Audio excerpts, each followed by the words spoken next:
जी अस्सलाम वालेकुम, welcome back to my channel guys. आज की इस वीडियो में हम टॉप 10 स्ट्रेंज फैक्ट्स के मुतालिक जानेंगे। तो चलते हैं अपनी आज की एक और दिलचस्प वीडियो की जानिब।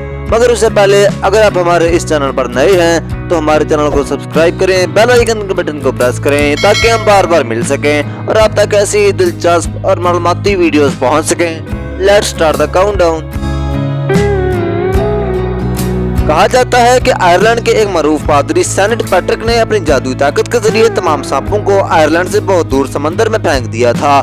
मगर इस कहानी का हकीकत से कोई ताल्लुक नहीं। हकीकत ये है कि आयरलैंड में कभी सांप था ही नहीं और यहाँ सांप ना होने की वही वजह है जो अमेरिका की रियासत आइसलैंड, ग्रीनलैंड और अंटार्कटिका में सांपों की गैर मौजूदगी की वजह है। माजी में आयरलैंड आइस एज में एक बड़े जमीनी टुकड़े से मुंसलिक था और यहाँ ग्लेशियर्स मौजूद थे। ग्लेशियर्स की वजह से रेंगने वाले जानवरों के लिए ये जगह रिहाइश के काबिल ना थी। तकरीबन 10,000 साल पहले बर्फानी दौर का खात्मा हुआ और आयरलैंड से बर्फ पिघलने के बाद ये एक जमीन का टुकड़ा बना और ग्लेशियर का खात्मा हुआ।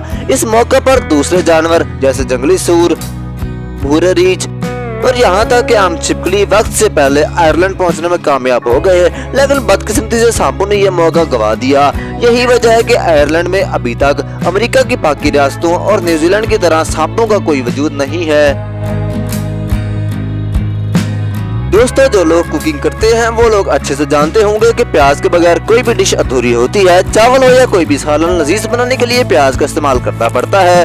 ये बात हम सभी जानते हैं कि जब भी प्याज काटा जाता है तो ज्यादातर लोगों की आंखों में से पानी आना स्टार्ट हो जाता है और हमें लगता है कि ऐसा प्याज में मौजूद कड़वाहट और स्मेल की वजह से होता है। मगर क्या आपने कभी सोचा है कि प्याज में आखिर ऐसी कौन सी चीज मौजूद होती है जो हमारी आंखों में आंसू लाने का सबब बनती है? दर हकीकत प्याज के अंदर एक खास किस्म का एंजाइम मौजूद होता है जो हमारी आंखों पे नागवार गुजरता है और जलन पैदा करता है। ये एंजाइम अमीनो एसिड से मिलकर कंपाउंड बनाता है। ये असल में सल्फ्यूरिक एसिड की तरह होता है जो आंखों के नर्व्स को इरिटेट करता है। जैसे ही हम प्याज काटते हैं तो यह हवा में फैल जाता है और चंद सेकंड में हमारी आंखों तक पहुंच जाता है और जब आई नर्व इनसे डिस्टर्ब होती है तो पानी आना शुरू होता है और जलन भी होती है।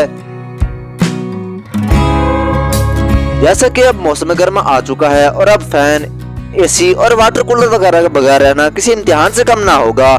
अगर पंखों की बात आ ही गई है तो आपको इससे जुड़ा इंटरेस्टिंग फैक्ट बताता चलूं। आपने अक्सर गौर किया होगा कि फैन के पर के ऊपर धूल जमी होती है, जबकि फैन के ब्लेड्स काफी तेजी से घूमते हैं, लेकिन फिर भी ये धूल पर से खत्म होने के बजाय वक्त गुजरने के साथ साथ बढ़ती ही चली जाती है। दरअसल जब हम किसी भी फैन को ऑन करते हैं तो उसके ब्लेड्स पहले इर्द गिर्द से हवा को अपनी जानब खींचते हैं और फिर खुद हवा देना शुरू कर देते हैं। जब ये पर करीबी हवा को अपनी जानब खींचता है तो उस हवा में मौजूद नमी और गर्दो गुबार इसके ब्लेड पर आकर चिपक जाते हैं। यही वजह है कि फैन ऑन होकर स्पीड में चलने के बावजूद इसके परों पर धूल लगी ही रहती है। दोस्तों, आपने अक्सर सड़क पर चलते हुए ट्रक देखे होंगे जो कि हैवी व्हीकल होते हैं और इनमें मामूल की चीजों से हटकर कुछ नहीं होता।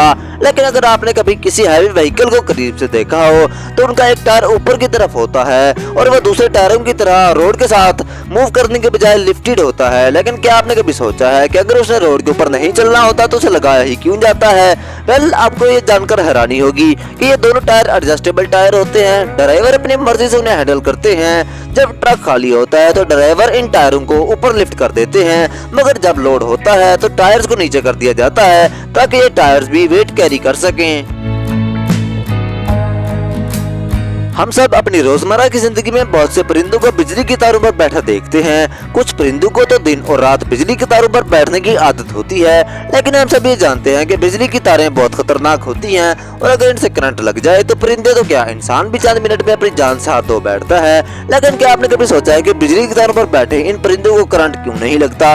वेल, इसकी एक सॉलिड रीजन है। असल में जब परिंदे किसी भी बिजली की तार पर बैठते हैं तो वो अपने दोनों पाँव एक ही जानब करके बैठते हैं। इससे ये होता है कि बिजली की तारों में मौजूद इलेक्ट्रॉन्स परिंदों के जिस्म में दाखिल नहीं हो पाते और परिंदों को बिजली की तारों पर बैठने के बावजूद भी करंट नहीं लगता। इनके दोनों पाँव बहुत छोटे होते हैं, इस तरह एक तार पर बैठकर वो दूसरी तार तक नहीं पहुंच पाते और ये एक तार पर अपने पाँव एक ही जानब करके बैठते हैं। इस तरह तारों पर बैठने से परिंदों का कोई भी नुकसान नहीं होता और वह बआसानी तारों पर बैठे रहते हैं। ब्रेड का इस्तेमाल नाश्ते में जरूरी हो गया है। ऑफ कोर्स नाश्ते के लिए ये कंपलसरी चीज बन चुका है, लेकिन क्या आपने कभी नोट किया है कि जब ब्रेड का नया पैकेट खोला जाता है तो उसमें मौजूद पहला ब्रेड बाकी ब्रेडों की निस्बत छोटा और अलग तरतीब में होता है। पैकेट में मौजूद लास्ट ब्रेड भी डिफरेंट शेप का होता है। लेकिन क्या आपने कभी सोचा है कि फर्स्ट और लास्ट ब्रेड इस तरह अजीब सा क्यों होता है? असल में जब ब्रेड बनाया जाता है तो उसे स्लाइस में नहीं काटा जाता बल्कि एक साथ पैक किया जाता है। इसलिए पैकिंग के वक्त इसकी शक्ल ब्राउन कलर की होती है लेकिन अंदर से व्हाइट ही रहती है। जब ब्रेड पक जाती है तो उसे स्लाइस में काटा जाता है और ब्रेड का ब्राउन पार्ट शुरू और आखिर में आ जाता है। इसी वजह से तमाम ब्रेड पैकेट में पहला और आखिरी ब्रेड अलग तरह की शेप का होता है। अजीब बात यह है कि दुनिया में कई लोग फर्स्ट और लास्ट ब्रेड खाने को तरजीह ही नहीं देते। दोस्तों, लेज़ या कुरकुरे इस तरह के स्नैक्स सबकी डेली लाइफ का हिस्सा हैं। सब लोगों की अपनी अपनी पसंद होती है, लेकिन क्या आपने कभी गौर किया है कि स्नैक्स जो भी हों इनमें हवा जरूर होती है, लेकिन क्या आपने कभी सोचा है कि ऐसा क्यों होता है? पहले यह हवा ऑक्सीजन नहीं बल्कि नाइट्रोजन होती है। असल में नाइट्रोजन गैस मोनोऑक्साइड होती है और ये इन स्नैक्स को नम होने से बचाती है और ये स्नैक्स हमेशा क्रंची रहते हैं। इसके अलावा इन पैकेट में हवा भरने का एक और पर्पस भी है। इस हवा की मौजूदगी की वजह से पैकेट के अंदर मौजूद स्नैक्स टूटते नहीं। अगर हवा मौजूद नहीं होगी तो ये स्नैक्स टूटकर रेजा रेजा हो जाएंगे। दोस्तों, अगर आप कभी भी किसी इंडस्ट्रियल एरिया में गए हो और वहां पर आपने किसी भी फैक्ट्री या मिल वगैरह को देखा हो तो आपने कभी गौर किया होगा कि फैक्ट्रियों की छतों पर सिल्वर के अजीबोगरीब पंखे लगाए जाते हैं। मगर क्या आपने कभी सोचा है कि इनका फैक्ट्रियों की छतों पर लगाने का पर्पस क्या हो सकता है? वेल, फैक्ट्री में जब भी कोई प्रोडक्ट बनाया जाता है तो उसमें हैवी मशीनरी इस्तेमाल की जाती है जिसकी वजह से फैक्ट्री के अंदर हीट की मिकदार बढ़ जाती है और टेम्परेचर में भी इजाफा होता है जिससे वर्कर को काम करने में मुश्किल होती है। इन मिनी टरबाइन्स को फैक्ट्रियों की छतों पर लगाने का पर्पस ये है कि ये टेम्परेचर को कंट्रोल करते हैं। न्यूजीलैंड बहुत सी गैर मामूली बातों की वजह से मशहूर है क्योंकि वहाँ भेड़ों की तादाद इंसानों से ज्यादा है। तमाम एक इंसान के मुकाबले में वहाँ 5 भेड़ें पाई जाती हैं। माहिरीन के मुताबिक ये तारीख में भेड़ों की आबादी का सबसे कम दर्जा है क्योंकि 1980 के शहर में फी फर्द भेड़ों की तादाद 22 तक थी, यानी हर फर्द के हिस्से में 22 भेड़ें आती थी। साल 2022 में भेड़ शुमारी के मुताबिक तमाम मवेशियों के रेवड़ में कुल 2 करोड़ 53 लाख भेड़ें रिकॉर्ड की गई, जो गुज़िश्ता बरस के मुताबिक 4 लाख कम है। वाज़ेह है कि न्यूजीलैंड में भेड़ों की तादाद 1850 से गिनी जा रही है और इसी दौरान पहली मर्तबा हुआ है कि भेड़ों की तादाद गैर मामूली तौर पर गिर रही है। भेड़ों की तादाद में कमी की वजह ये भी है बताई जाती है कि अब उन्हें ऊन के लिए नहीं पाला जा रहा क्योंकि मसनूई रेशों से अब कपड़े बनाए जा रहे हैं। दूसरी जानिब चरागाहों की कमी से भी गला पानी का नुकसान होता है। जापानी अवाम को एहसास हो गया है कि कोविड-19 में मुसलसल मुंह ढांपने और इस तनाव से गुजरने के बाद तबीयत बोझल हो चुकी है।